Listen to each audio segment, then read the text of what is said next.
The Skeleton Crew 2020 Halloween Special.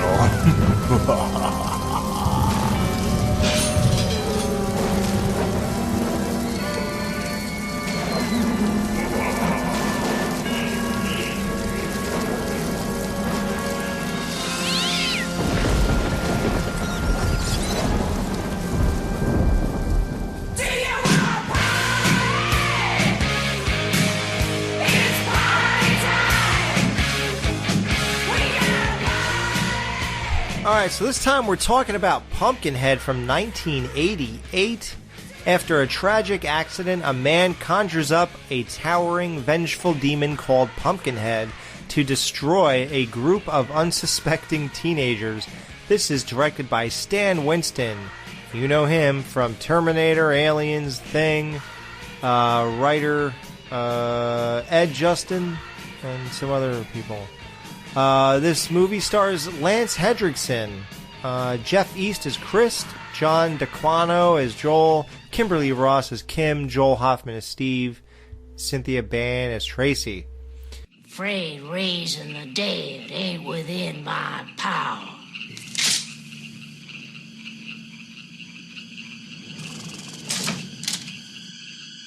Will it be all right? Should I be afraid?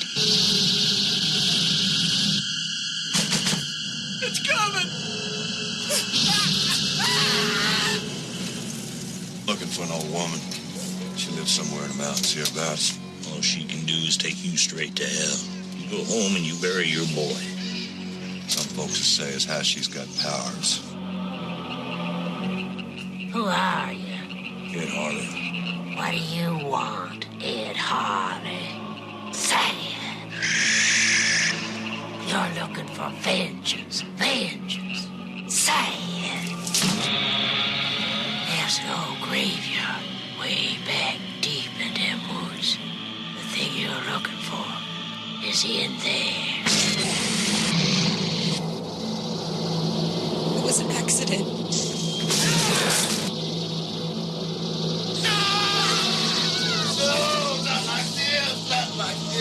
It's gotta run its course. Now it begins. It begins. So, Dave, this was another pick of yours, Pumpkinhead, man. So, this is high-profile movie. It has a Scream Factory Blu-ray release. What made you pick this movie for our big October special with the Skeleton Crew?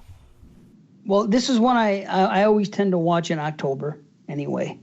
So I figured I wanted to bring some things that were representative to the month. So there's that. It's an 80s film. Again, 88, just like Waxwork was. A great year for horror.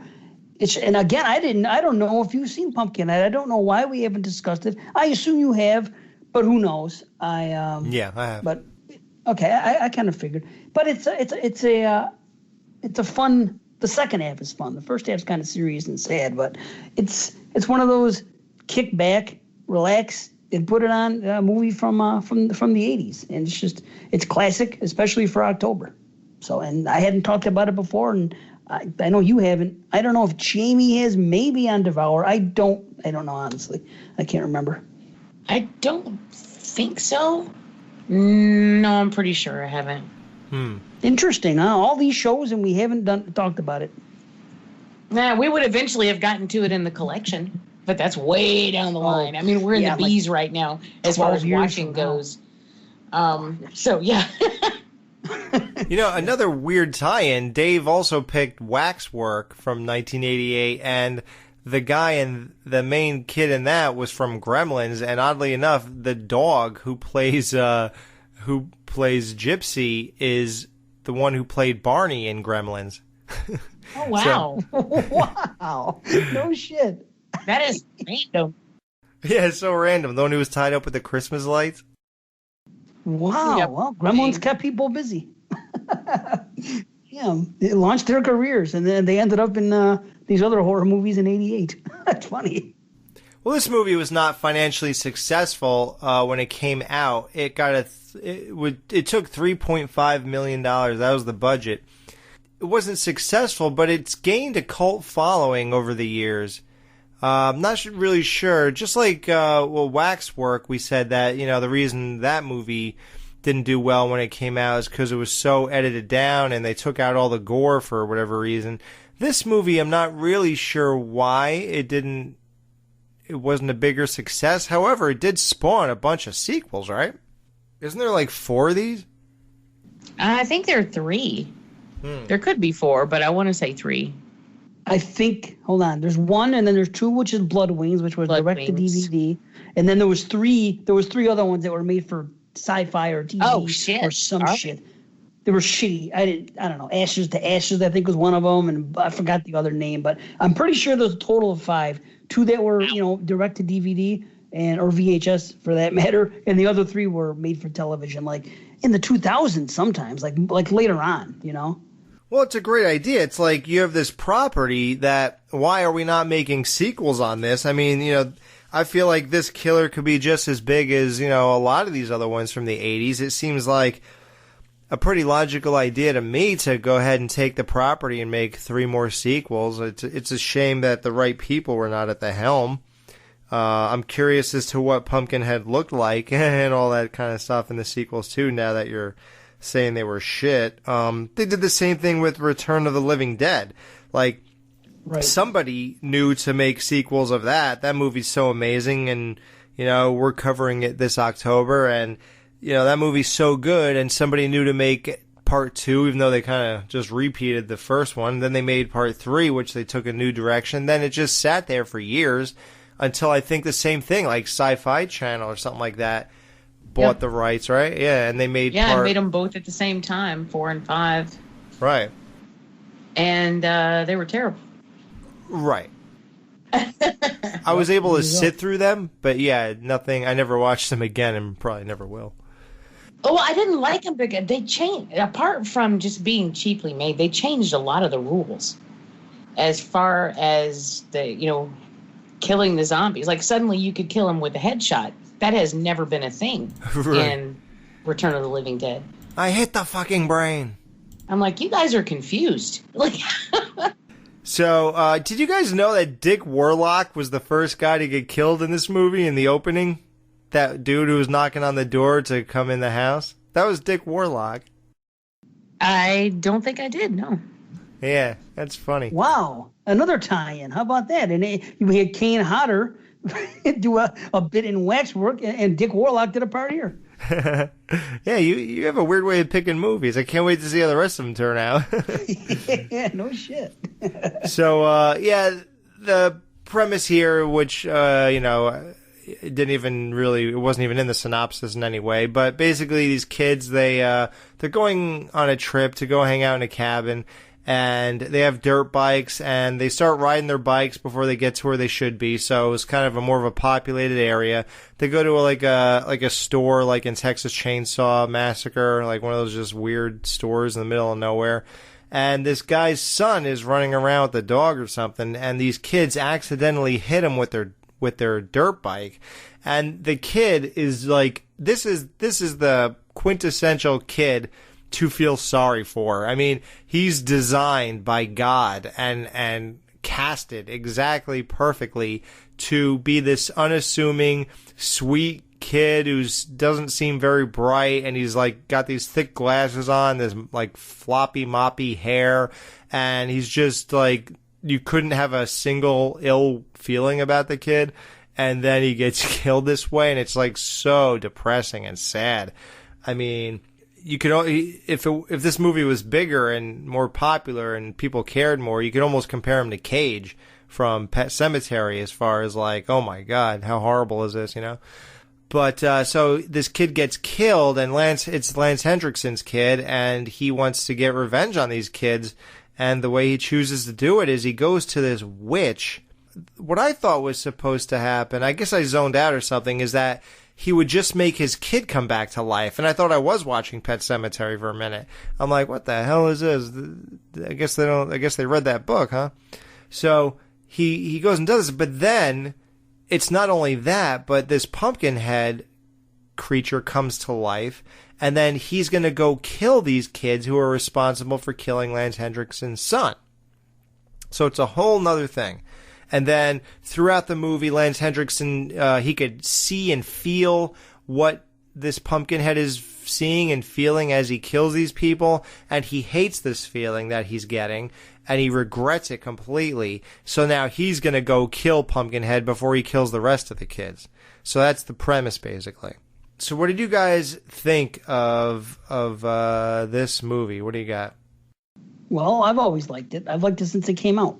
It was actually kind of hyped in like Fangoria magazine at the time, and we were waiting for it to come out, and then it came out, and they were talking about the design of them and everything else. And at the time, you didn't have a lot of creature features, and they were trying to kick off that's what it was. When he came out, he was like the first creature that I could recall that I'd seen in a while. Even though the 80s was what it was, I can't like sit back and, name a lot of like creature, like, I don't know.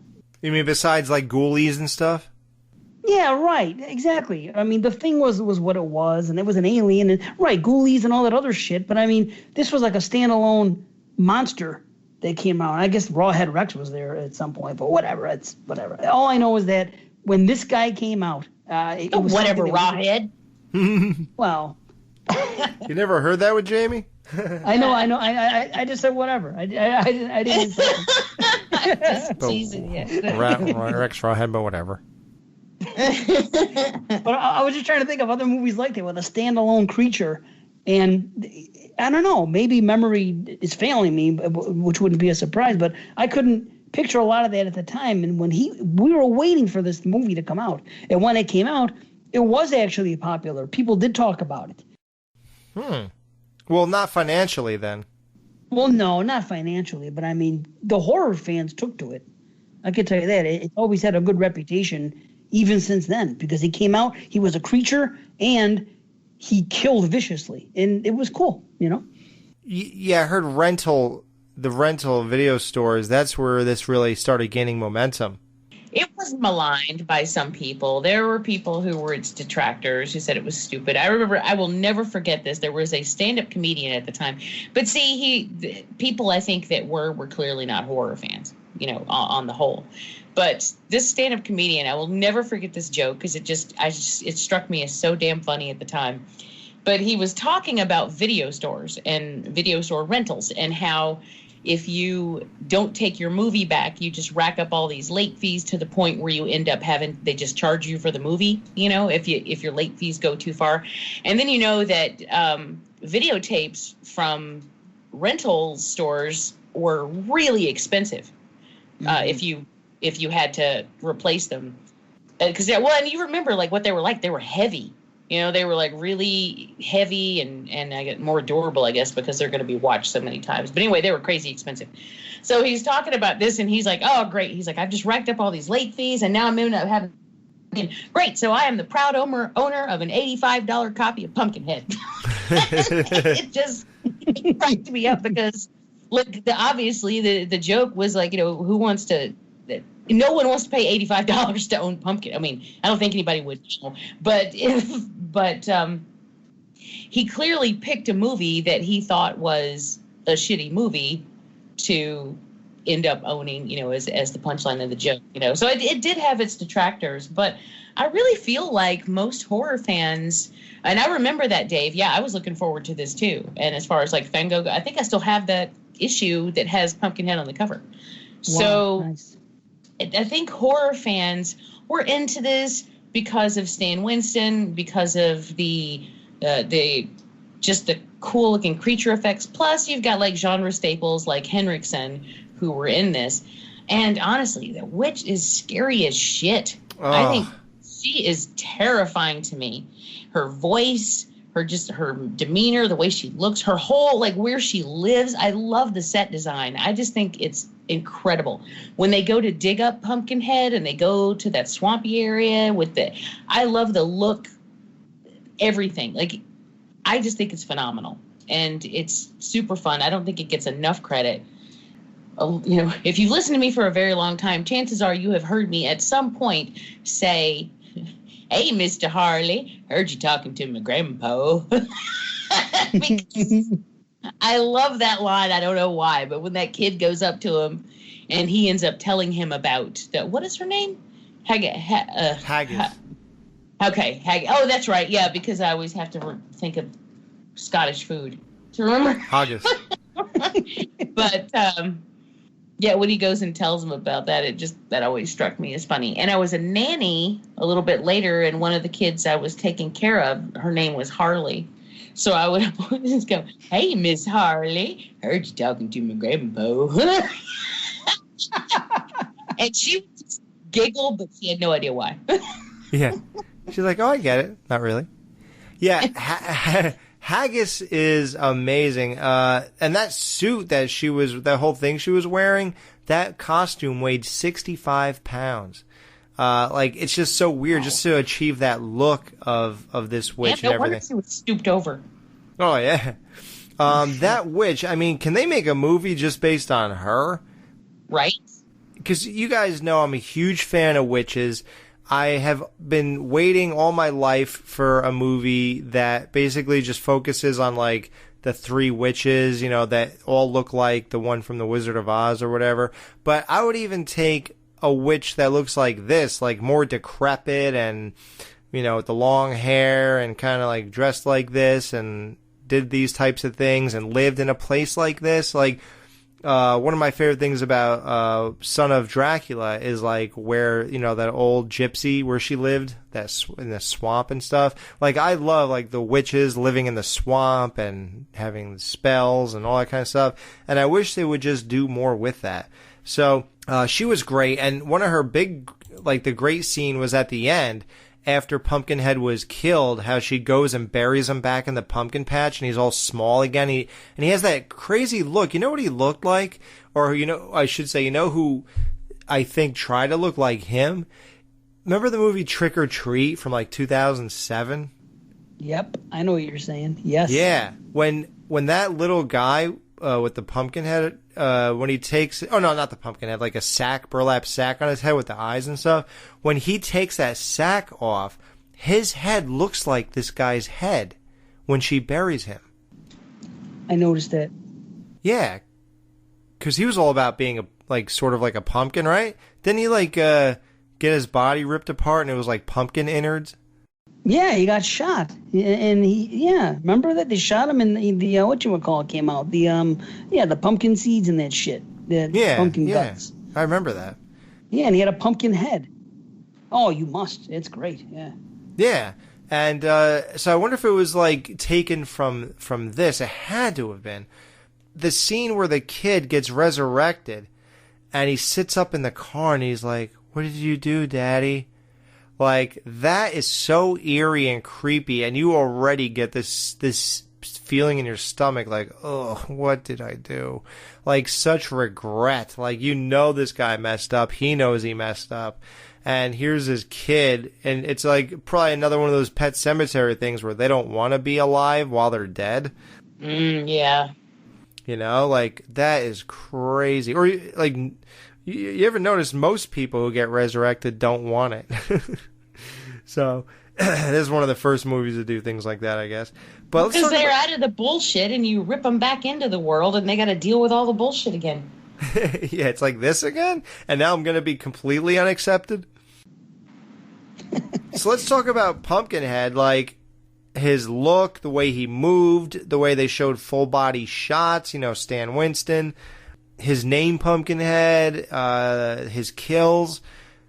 I love the name Pumpkinhead, and he wasn't necessarily supposed to look like a big pumpkin or have a pumpkin head, but he's obviously named that because he was born in the pumpkin patch, which is just awesome Halloween shit right there.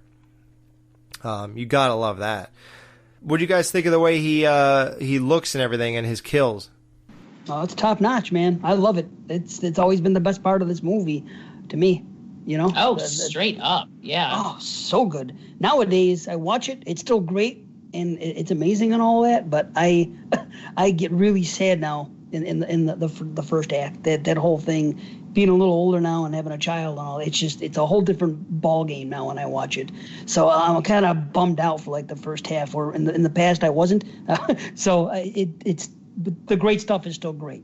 Pumpkinhead himself and his kills are vicious, and man, I wish we can get creature design like this nowadays. We don't see it. This is 1988, and that's when it was great. And now most of the time it's not.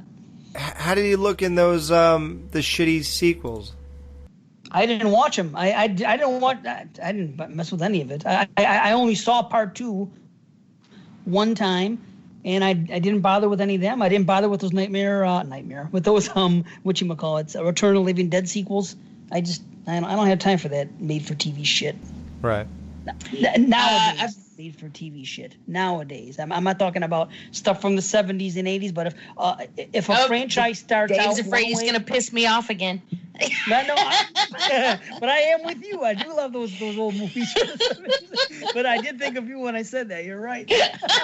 He's like, oh shit! First Raw Head Rex, now this. Right. But I know you feel me on that. If a series or a franchise starts one way and then all of a sudden it's made for fucking TV, get out of here with that shit. I don't want to. Granted, I know a lot of people in the community think I'm too dismissive of movies and won't bother with them. Maybe so, but I think I miss a lot of shit, and I'm happy missing a lot of shit.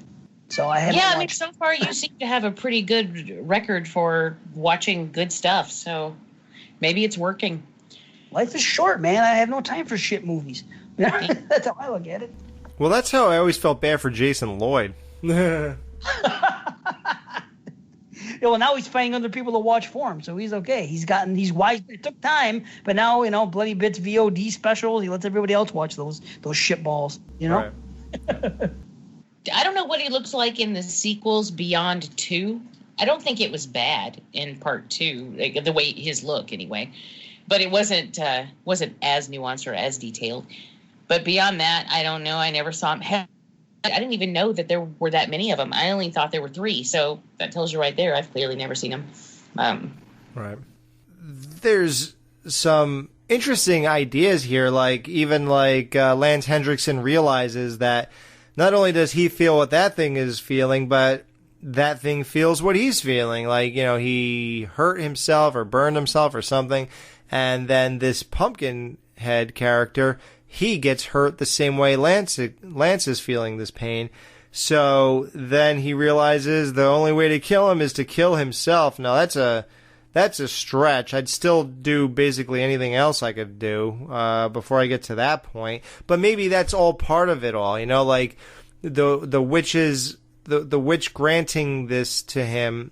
It's a curse comes with it, and it's I'll avenge all these people for you through this guy, but you're giving your own life to make this happen, because unless this happens to somebody who doesn't care that these people, he's getting revenge on these people, like Lance just turned over a new leaf midway through the movie.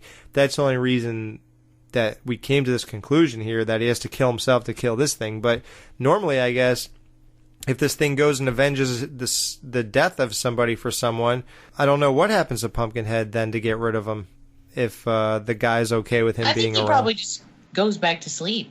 That's what I was going to say. Once the pact is fulfilled, I think he's just done. I feel sorry for, later. Now, of course, you've got at least the one guy who's a bit of a jerk, but most of these kids, they're not bad. You know, and it was an accident, and they feel really bad about it. I feel sorry for them. I'm like, oh, man. And I like the fact that Lance starts to feel that way, too, when he realizes that, shit, what have I done? I've gone too far. This is not right.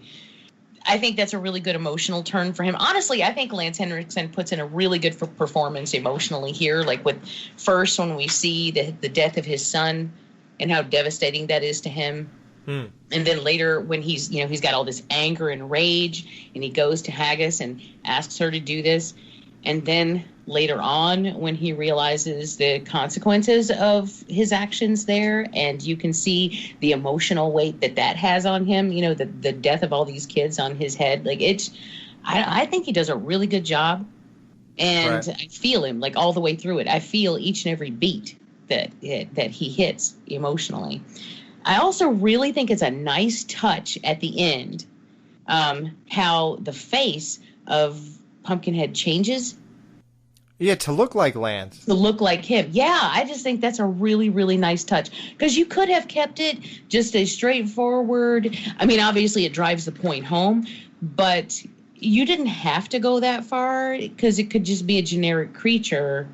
But I think, and it's subtle too, because I feel like some people might even miss it. But I love the fact that they did that. I think it's nice. Yeah, nice touches. So Lance basically is one really strange scene where Lance blows his head off, and then he continues to walk around and stuff. And it's like, what the hell? Normally you can't walk around after you blow your brains out. At this point, Lance Hendrickson himself starts turning into a demon, which is really strange, but that makes killing him a lot easier for us to handle. Like when now the girl has to kill him, so now it's easier for her to cope with it. Well, he's turning into a demon anyway, so now I don't feel bad that I'm killing the guy whose kid we killed. And as viewers, we were okay with it, because it's like, oh, well, I guess he has to go if he's turning into a demon too. So that's all interesting. And that's when the face change, happens, I think, with the pumpkin. But yeah, the kills in this movie, let's not gloss over those. Those are some of the highlights. Like the one, you push the one through a window. And my favorite is when he holds the girl really high up, like grabs her by the head and just pulls her straight up and then just drops her on the rock and her body just snaps across the rock and stuff. Yeah. The one, he stabs, I think of the asshole of the movie, I think it was. He stabs him with a shotgun, Michael Myers Halloween 4 style. Like, impales him with a gun and just holds him up. How weird was that? I was happy about it. That was before Halloween 4, though, right? 88? Wasn't that 89? Oh, no, that was 88, too. Yeah, same year. I think this is much better. We don't even really see the end result in Halloween 4. Here, he picks him up and you see that he's impaled and he holds him up. You're like, yeah, Well, there she goes through a door. Yeah, I guess. It just this sticks out to me more, apparently, because, yeah, you're right. She does go through a door, but this is more impressive to me. And I remember the first time I saw it, I'm like, don't shoot him. I don't like seeing, shotgun kills in my horror. Oh, yeah. I'd rather see Dave notoriously does not like guns in horror films. Yeah, fuck that shit. So Wait, what are you? From the bad guys. Yeah, I was gonna say he shot him 6 times. He likes that. Yeah, but he doesn't like the that's bad different. guys using guns. I know. I'm just kidding. So when the guy's holding his little Pumpkinhead is holding the gun right up to him, I'm like, I don't shoot him, and he didn't. Instead, he fucking does the right thing. This is a horror movie. Picks him up and shish kebabs him. Love that shit.